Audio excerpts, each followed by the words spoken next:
Hello, today on SGTV I'm joined by our Head of Technical Engagement, Jake, and we're going to be talking about some of the questions that you've asked us, and in particular today we're going to be talking about Approved Document M.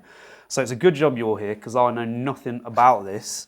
So I'm literally just going to ask you some questions that have been sent to us, Jake, and if you can do your best to make it as crystal clear. I mean, always do my best. If I can understand it, then I'm sure the clever people in the trade out there can understand it. So my first question about Approved Document M, which is access to and use of buildings. What is the difference between M1 and M2, as in ADM1 and ADM2?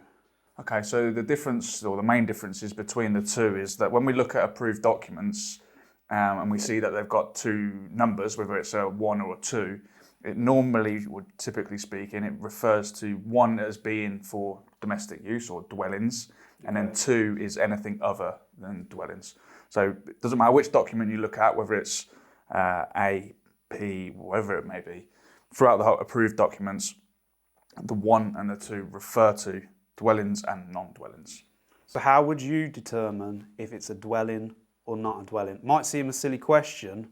Well, if it's got habitable spaces, so if you've got people sleeping there, generally that's where you would limit it to dwellings. I know we've got the like of hotels which do sit outside of that, but dwellings are more about where people live in. So what would you do if a building has both homes and a business? I know you've mentioned hotels, but I suppose when you look at commercial properties that might have, say, a shop and then a flat above. Well, generally the flats that sit above, if you've got a promenade of shops, for example, you'd say that the flat actually sits outside of the commercial entity. So again, you would separate them and you would use M1 and M2 accordingly. If we think about places like, high-rise buildings, sometimes what they have is they have a commercial set at the bottom and then they'll have a whole rise of flats at the top. That's no different. So you completely split that out and you have M1 and M2. It's access and use of buildings, so they kind of intertwine with each other, but there are some subtle differences that mean that M2 is slightly different from M1. Okay, and how does this document impact electrical services? Well, it kind of gives us mainly the heights of the way things should be installed, so sockets, switches, nurse calls. The colours, as we can see here, we've got different colours. So when we look at M2, there's a different way that we need to install sockets or choose different sockets. And actually, it does impact on electrical services quite a bit, or electricians that are installing pieces of equipment, purely because it's a document that we need to adhere to. And we've done talks at trade shows before about approved documents, and the amount of people that sit there and say, "Well, I didn't realise that." 1, there's a difference between M1 and M2, and 2, I needed to pay attention to it, which is quite worrying, really. But in the sense of it's difficult being an electrician in terms of how many different pieces of regulations that you need to look at and different documents. So yeah, it does impact on them. So that would involve the spacing between products from the floor, from the ceiling, from the door, that kind of thing. Yep. So again, it all depends on what type of people are going to be using that particular building, and the way that it's sort of gearing up now is that it needs to be usable for whoever's in the building. So that's why we see the different colours, because if you're visually impaired, again, you need to be able to see where you're plugging things in, where you're turning stuff on and off. But also, if you've got people that are using wheelchairs, the distances that are set out within the document from the edge of the wall, as you mentioned, they need to be at the same distance in every type of, or any room that's similar. So if we imagine we're in this room here today, you would say that if we had this room and another room which is identical in terms of physical size, everything within that building would then have to be installed in such a way that it's exactly the same. So if anybody did go in there, they go, right, I know that there's a socket in that corner because I've seen one in that corner. It's no good putting it here, there and everywhere. Try and make it similar so that people find it easy to use. Okay, I'm going off piste here because that's just made me think of something else. So electricians can effectively sign off their own work, whereas, say, like a builder would have to get building control in. So let's say an electrician has gone into a property, potentially a care home or something like that, where he's going to be installing this type of equipment. If he's just not, say, followed the rules and installed them wherever he or she likes, what is the blowback on that? If someone then comes in who's maybe signing this building off in a different way, they've got to come in and check it's okay for residents to go in to that building. How does that come back around?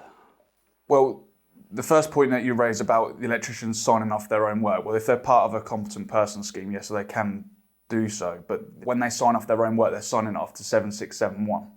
So they're making sure that the cabling and the test readings and the way that they've installed the cables are safe for continued use. But when you work in like a care home or somewhere like that, you will still have a building control officer sign the building off regardless, because they want to make sure that things like this are being installed. Right. So you probably wouldn't get it through approval from the building control to say, it's fit for purpose, but if they don't install things like this. And I mean, I don't think people would go out their way to just not follow this kind of guidance. It's probably more, as you say, there's a lot of regs, there's a lot to know and to follow. I'd imagine people probably have gone in and put things in. It might not be the correct spacing and they've had to go in and move it about. So yeah, definitely. And speaking to lots of different people throughout the industry, whether it's consultants or architects, and they're not exactly the most attractive looking in terms of colour, are they? Put them up against a white wall and they stick out. And that's the idea, is that they do stick out. But there are people that will say, actually, I don't want that to stick out. I want it to blend in because it could be seen as an eyesore. But that is the regulations, and you have to adhere to it, or the approved documents, should I say.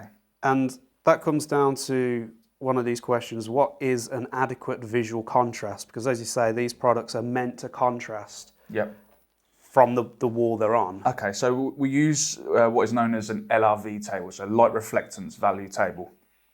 And when we look at the actual table itself, I'm going to make sure I get this the right way round now. 0 being black and a 100 being white. So we need to make sure that there's a 30-point difference. You can sort of move a little bit up to about 20 points, depending on how bright the room is. But when we look at this, I believe it's around about 8.6 off the top of my head, is the official colour of that. Now, if you're putting that up against a wall that's white, we've quite clearly got 30-point difference. So your white wall's 100 and this is 8.6 on the table. Now, the 30-point difference, again, so that's quite clearly Contrast difference against the wall. Now, if you had a black wall, that wouldn't meet it, so you couldn't use that. So if you had a black wall and you said, right, well, I need 30-point difference, chances are you're going to go to something like white.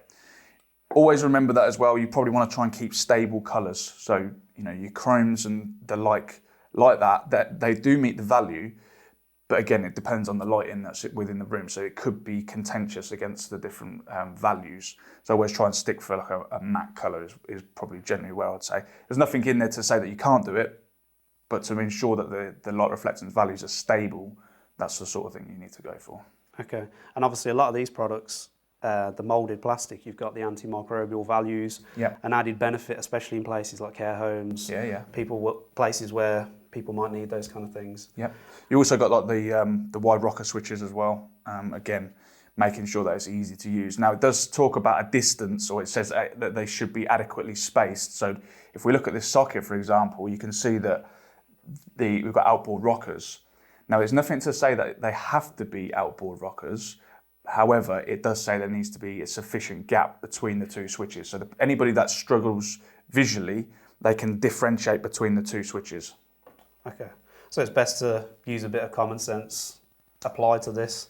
Yeah, most definitely. I mean, it's something that's getting bigger and bigger. Definitely, we know we can see that as a business that we're selling more and more of this type of product. But again, it's something that people need to be aware of, I would suggest, and that there are certain rules when it comes to M2. This is predominantly M2. You don't really want to see this in M1 purely because it's somebody's house and they have got the free choice to do as they wish. However, some housing associations are looking to implement this more and more because they want to make sure that their buildings can be used by anybody. So should the tenants move around and they have somebody that is either visually impaired or severely disabled, they may start implementing this as well. Okay. One of the questions we've got here is, do accessories need any special consideration other than where they are installed? Really, it's just about the height and the distance from the walls. And again, we can put some up on screen just to give you a rough idea as to where they should be installed. Okay. How do you tell the LRV value of an accessory? So just remind us again, what was LRV? Light reflectance values. Okay. We supply all of our light reflectance values in our catalogues, and they're available on our website as well. Typically, if you were imagining, or you're going to paint a wall and you're saying, right, okay, well, I need it visually contrasting, the paint manufacturers will provide the LRV values for you. So again, it's very simple. It's not hidden away from people so that you don't know them. They're readily available. So we've got all this readily available in our catalogues, and if you're having difficulty finding that information with other manufacturers, why take the risk? Why not just buy our stuff? So what would be your conclusion to this document and how it affects the people in the trade working on this? The conclusion for me would be to make sure that you're working in the correct location. So if you are working in a dwelling, make sure that you're using M1, and again, that's where all your heights and your distances are set out. If you're working in anything other than dwelling, that's where your M2 comes into play. Take into consideration the types of people that are going to be using the building. It is access and use for all. So if you have got the potential for somebody to come in that's visually impaired, then again, your part M, I'm going to put that in inverted commas, anthracite grey colour here is the choice that you need to go down. So just be mindful of that.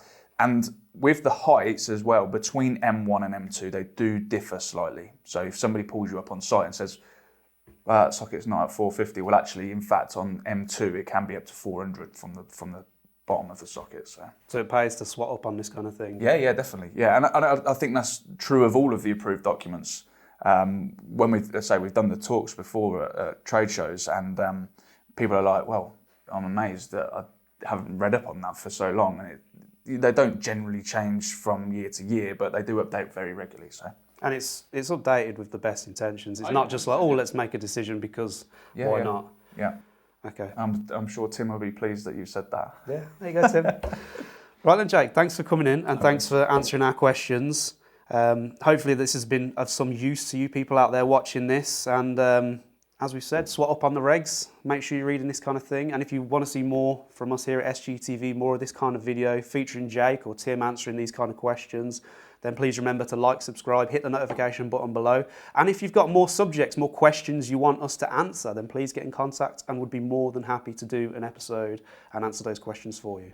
So as always, thank you for watching.